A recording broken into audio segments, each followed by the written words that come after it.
CSN study में आप सभी का स्वागत है। तो कैसे हैं आप लोग? आशा करते हैं कि अच्छा होंगे। तो आज के वीडियो में हम लोग क्लास 12 के जो पॉलिटिकल साइंस है, पॉलिटिकल साइंस के इंपॉर्टेंट सब्जेक्टिव टाइप का क्वेश्चन आंसर इस वीडियो में करेंगे। ठीक है, तो चलिए एक एक वीडियो प्रश्नों को देखते हैं और समझते हैं। देखिए ये सब प्रश्न जो है सोवियत संघ शीत युद्ध से क्या अभिप्राय, ये सब प्रश्न पिछले वाले वीडियो में हम लोग कर चुके हैं। ठीक है, वो वाला वीडियो नहीं देखे तो जाकर देख लीजिएगा। ठीक है, तो आज के वीडियो चलो शुरू करते हैं। ये सब प्रश्न उत्तर हम लोग पिछले वाले वीडियो में ये सब कर चुके हैं, ये वाला भी कर चुके हैं।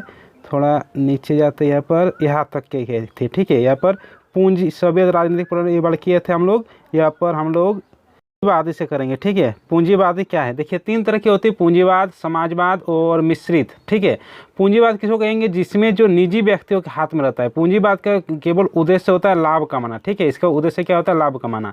समाजवाद का क्या उद्देश्य? क्या अधिक से अधिक सामाजिक कल्याण या समाज का कल्याण इसका उद्देश्य होता है। ठीक है, और एक होता है मिश्रित में पूंजीवाद और समाजवाद दोनों का मिश्रण होता है। ठीक है, तो पूंजीवाद क्या है? पूंजीवाद में क्या होता है कि इसमें अमीर लोग अमीर होते जाता है और गरीब लोग गरीब होते जाता है। ठीक है, तो पूंजीवाद क्या है? पूंजीवाद एक ऐसी व्यवस्था है जिसमें अमीर और अधिक अमीर हो जाते हैं तथा निर्धन यानी गरीब हुआ निर्धन और अधिक निर्धन हो जाते हैं। यह सामंतवाद का विरोध तथा सबके सुख तथा न्याय की आगे है, यहाँ पर न्याय की उपेक्षा करता है। पूंजीवाद से उद्यमों की कार्य कुशलता में वृद्धि करत होती है। इसके द्वारा बड़े संगठन आर्थिक पर अपना एकाधिकार स्थापित कर लेते हैं, मतलब इसमें एकाधिकार रहता है। आंतरिक क्षेत्र में इसका परिणाम वर्ग संघर्ष के रूप में तथा अंतर्राष्ट्रीय क्षेत्र में तनाव और युद्ध के रूप में देखने को मिलता है। ठीक है, ये हुआ पूंजीवाद। अब देखेंगे समाजवाद, जो कि अभी हम लोग देखे कि समाजवादी क्या है। इसमें क्या होता है? इसमें समाजवादी में पूंजीवाद की विपरीत होता है, इसमें सामाजिक कल्याण इसका उद्देश्य होता है। ठीक है, तो अगला है कि समाजवादी या सोवियत अर्थव्यवस्था एवं पूंजीवादी अर्थव्यवस्था जो कि अमेरिका में है, दोनों में क्या अंतर है? या प्रश्न के इस तरीके से भी पूछ सकता है कि समाजवाद और पूंजीवाद में अंतर बताइए। तो अंततः भी देख लिए कि समाजवाद का उद्देश्य होता है सामाजिक कल्याण करना और पूंजीवाद का उद्देश्य क्या होता है कि अधिक से अधिक लाभ कमाना। ठीक है, तो देख लेते क्या अंतर यहाँ पर कि सोवियत अर्थव्यवस्था में पूंजीवादी देश की अर्थव्यवस्था के विपरीत निजी संपत्ति की संस्था को समाप्त कर दिया गया था और इसके बाद मिल्कियत का प्रमुख रूप राज्यों का स्वामित्व था। ठीक है, तो सोवियत अर्थव्यवस्था में यहाँ पर किस तरह का अर्थव्यवस्था थी? यहाँ पर समाजवादी अर्थव्यवस्था थी। ठीक है, पूंजीवादी देश की अर्थव्यवस्था के विपरीत थी। ठीक है, आगे है कि समाजवादी अर्थव्यवस्था ने पूंजीवादी देश के विपरीत राज्य और पार्टी की संस्था को प्राथमिक महत्व दिया। उत्पादन के साधनों पर पूर्णतः राज्यों का नियंत्रण था। उसके बाद आगे 3 नंबर पॉइंट है कि पूंजीवादी देशों के विपरीत सोवियत संघ में अर्थव्यवस्था योजनाबद्ध और राज्यों के नियंत्रण में थी। पूंजीवादी के विपरीत जो समाजवादी अर्थव्यवस्था में इसमें क्या था? राज्य के नियंत्रण में थी। सोवियत संघ की सरकार द्वारा सभी नागरिकों के लिए एक न्यूनतम जीवन स्तर सुनिश्चित कर दिया गया था। सरकार बुनियादी आवश्यकता की वस्तु जैसे स्वास्थ्य सुविधा हो गया, शिक्षा हो गया, रियायती दरों पर उपलब्ध कराती थी। बेरोजगारी नहीं थी। उसके बाद भूमि और अन्य उत्पादक संपदा पर स्वामित्व नियंत्रण राज्यों का था। ठीक है, इसके बाद इसके विपरीत पूंजीवादी देश में निजी स्वामित्व होता है। पूंजीवादी देश में क्या होता है? निजी स्वामित्व। अब देखिए वो कारखाने के सामने अपनी इच्छा अनुसार अपने लाभ हानि के अनुसार लगाकर उत्पादन करते हैं। ठीक है, ये था पूंजीवादी और समाजवादी अर्थव्यवस्था में अंतर। अब अगला प्रश्न देखेंगे। अगला प्रश्न है कि आदेशित अर्थव्यवस्था किसे कहते हैं? तो आदेशित अर्थव्यवस्था किसे कहते हैं? कि सोवियत संघ जैसे समाजवादी देशों में सारी अर्थव्यवस्था राज्यों का एकमात्र प्रभुत्व स्थापित हो गया, निजी अर्थव्यवस्था वर्जित कर दी गई। इसी को क्या कहा जाता है? आदेशित अर्थव्यवस्था। ठीक है, अब देखेंगे अगला प्रश्न कि मिश्रित अर्थव्यवस्था किसे कहते हैं? तो मिश्रित अर्थव्यवस्था किसको कहेंगे? जिसमें निजी अर्थव्यवस्था एवं सार्वजनिक अर्थव्यवस्था दोनों का मिश्रण होता है। ठीक है, उसको कहा जाता है मिश्रित अर्थव्यवस्था। राज्यों के कठोर नियंत्रण के अधीन निजी अर्थव्यवस्था बनी रहती है। सार्वजनिक क्षेत्र और निजी क्षेत्र के उद्यमों के बीच प्रतियोगिता और सहयोग भी होता है। किसमें? मिश्रित अर्थव्यवस्था में। ठीक है, अगला प्रश्न आप देखेंगे। इसमें अगला प्रश्न इसमें है कि गिलास नस्त क्या था? अथवा इसको इस तरीके से पूछ सकता है कि गिलास नस्त से आप क्या समझते हैं? तो गिलास नस्त का अर्थ क्या है? खुलापन। गिलास नस्त का अर्थ क्या होता है? खुलापन होता है। ठीक है, खुलापन होता है। सोवियत संघ के अंतिम राष्ट्रपति जो कि मिखाइल गोर्बाचेव ने आर्थिक और राजनीतिक सुधारों के एक अंग के रूप में गिलास नस्त की शुरुआत की। इसके अंतर्गत साम्यवादी पार्टी के आलोचनाओं और कमजोरियों को स्वीकार करने की शुरुआत हुई। अब हर मुद्दे पर स्वतंत्र और खुली बहस होने लगी। लेनिन के समय से चले आ रही बंद अर्थव्यवस्था का अंत हुआ। विचारों और अभिव्यक्ति के आज़ादी पर से बंदिशें हटा ली गई, लोगों को धार्मिक स्वतंत्रता दे दी गई, यानी इसमें खुलापन, लोग अपनी धार्मिक स्वतंत्रता गिलास नस्त के अंतर्गत इसको दिया गया है। ठीक है, अगला आप देख लेते हैं। अगला है प्रश्न कि शॉक थेरेपी का क्या अर्थ है अथवा शॉक थेरेपी क्या है। तो शॉक थेरेपी क्या है कि शॉक थेरेपी ये होता है कि इसमें आघात पहुंचाकर उपचार किया जाता है। ठीक है, शॉक थेरेपी में तो शॉक थेरेपी का अर्थ है आघात पहुंचाकर उपचार करना। साम्यवाद के पतन के बाद पूर्व सोवियत संघ के गणराज्यों, पूर्व सोवियत संघ यानी रूस हो गया, गणराज्यों के समाजवादी व्यवस्था से लोकतांत्रिक पूंजीवादी व्यवस्था में विश्व बैंक और अंतर्राष्ट्रीय मुद्रा कोष यानी IMF द्वारा निर्देशित शॉक थेरेपी का मॉडल अपनाया गया।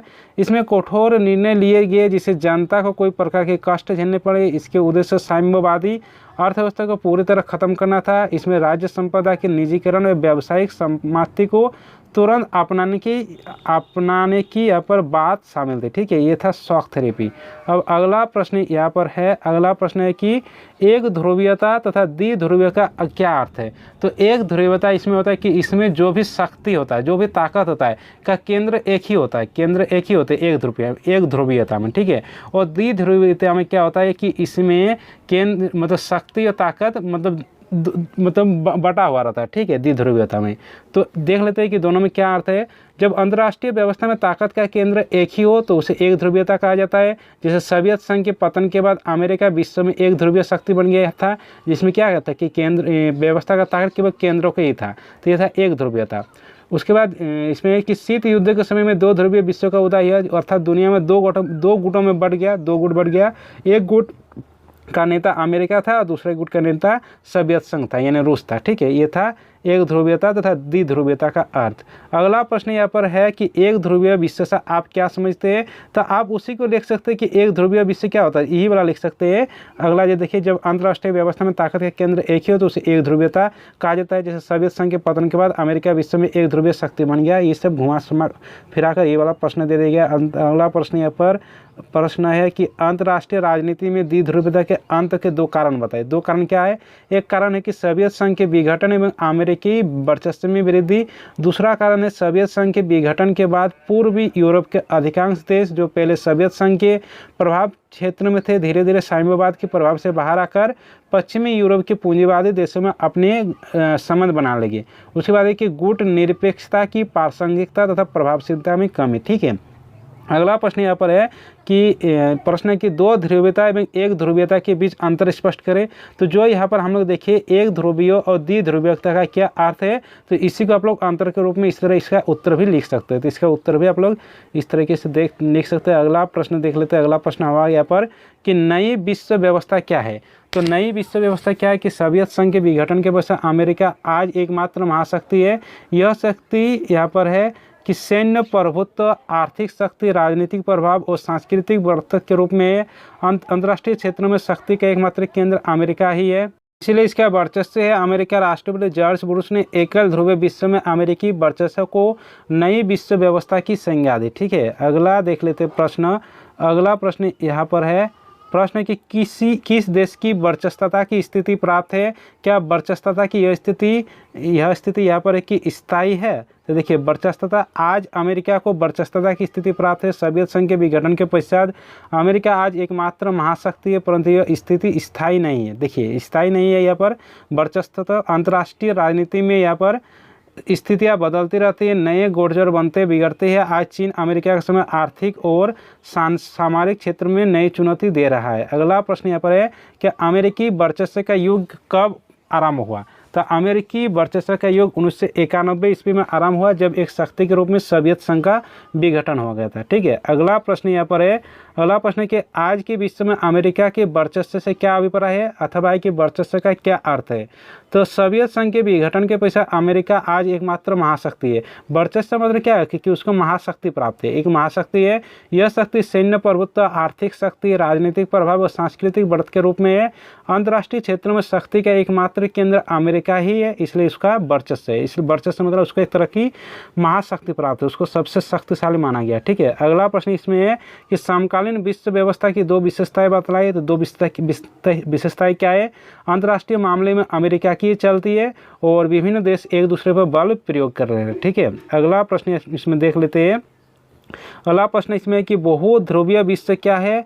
यह एकल ध्रुवीय विश्व से किस प्रकार भिन्न है? एकल ध्रुवीय विश्व में क्या होता है कि एक ही केंद्र, एक शक्ति का केंद्र एक ही रहता है, और बहुध्रुवीय विश्व में शक्ति का केंद्र बहुत सारा होता है। ठीक है, तो बहुध्रुवीय विश्व से अभिप्राय कि अंतर्राष्ट्रीय फलक में कोई शक्तियाँ है, जैसे आपको सुरक्षा की सामूहिक जिम्मेदारी है, क्षेत्र तक ज़्यादा जगह मिले और अंतर्राष्ट्रीय संघर्ष का समाधान बातचीतों के द्वारा, और हर देश की स्वतंत्रता विदेश नीति है। एकल ध्रुवीय विश्व में अंतर्राष्ट्रीय फलक केवल एक ही शक्ति होता है। ठीक है, एक ही शक्ति का दबदबा होता है। जैसा 1991 सोवियत संघ के विघटन के बाद विश्व में अमेरिका एक महाशक्ति बन गया था। ठीक है, यानी उसको वर्चस्व प्राप्त हो गया था। अगला प्रश्न इसमें है कि अमेरिका के हाथों शांति का क्या अभिप्राय है? जब अमेरिका ही ऐसा देश है जो अपने वर्चस्व यानी जो अपनी शक्ति और सैन्य ताकत से सारे दुनिया में शांति स्थापित कर सकता है, ये ऐसा उसका एकमात्र प्रभुत्व का परिचायक है। ठीक है, अगला प्रश्न इसमें देख लेते हैं। अगला प्रश्न इसमें है कि 9/11 का हमला क्या हुआ था और कितने लोग मारे गए थे, अथवा 9/11 से आप क्या समझते हैं?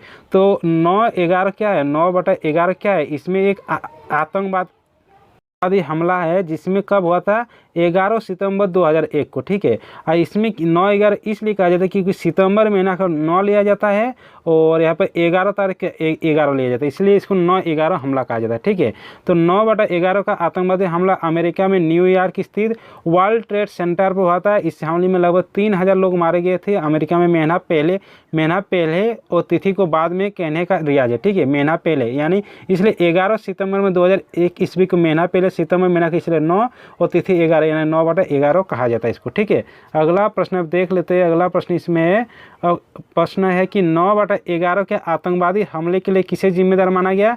तो अल कायदा और अफगानिस्तान के तालिबान शासन को 9/11 के आतंकवादी हमले के लिए जिम्मेदार माना गया। ठीक है, अगला प्रश्न है कि संयुक्त राज्य अमेरिका द्वारा छेड़े गए आतंकवाद के विरुद्ध युद्ध में ऑपरेशन एंड्यूरिंग फ्रीडम का निशाना कौन थे? तो तालिबान और आतंकवादी संगठन था। ठीक है, अगला प्रश्न है कि 9/11 का क्या महत्व है? जो 9/11 आतंकवादी हमला हुआ था, इसका महत्व क्या है? कि अमेरिकी जमन पर यह अब तक का सबसे गंभीर हमला था और आतंकवाद के विरुद्ध विश्वव्यापी युद्ध के अंग के रूप में अल कायदा और अफगानिस्तान के तालिबान शासन के विरुद्ध ऑपरेशन एंड्यूरिंग फ्रीडम चलाया गया था। ठीक है, तो ये था आप लोग का पॉलिटिकल के इंपॉर्टेंट सब्जेक्टिव टाइप का प्रश्न होता है। ठीक है, तो चलिए सभी दोस्तों के साथ इस वीडियो को शेयर कर दीजिए, वीडियो को लाइक कर दीजिए, और इस चैनल में कोई नए हैं तो चैनल को सब्सक्राइब कर दो, साथ में बेल आइकन को प्रेस कर दीजिए। चलिए मिलते हैं अगले वीडियो के साथ।